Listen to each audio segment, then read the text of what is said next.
I must also inform you about the nuclear deal. Well, the US says they are on the brink of finalizing a nuclear deal with Iran, the details of which the White House has not disclosed. And you probably read today the story about Iran has sort of agreed to the terms.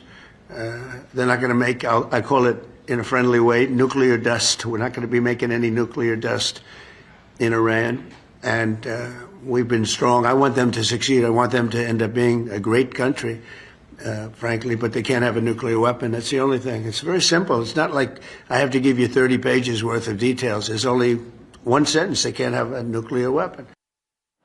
And joining us for further clarity on the matter, Arab and Middle East expert James Bowden. James, always a pleasure to have you on our show.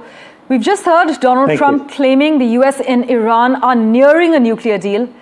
But given the history of distrust and the 2018 withdrawal from the JCPOA, how credible is this optimism, James? I don't think it's very credible, and we have to realize that there appear to be two different factions, even within the Iranian government, that are struggling for control.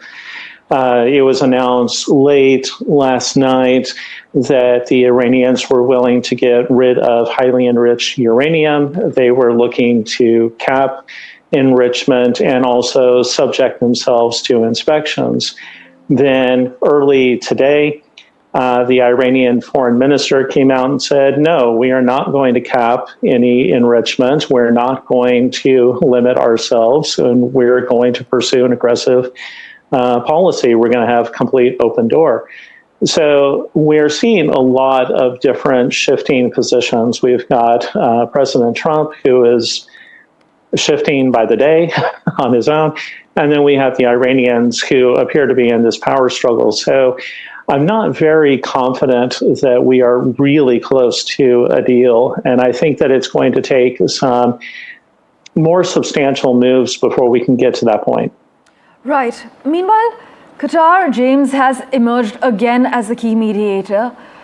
How has Doha positioned itself as a trusted go-between for Washington and Tehran? And what does it actually stand to gain at the moment?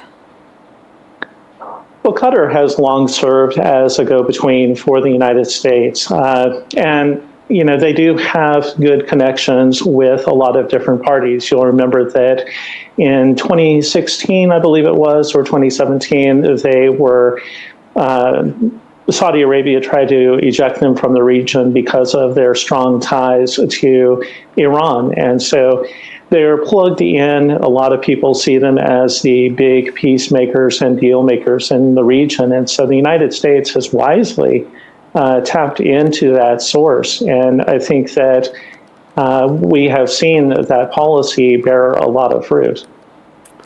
Well, Iran's president, Pezeshkian, has called the US the source of regional instability, while Trump has called Iran the most destructive force.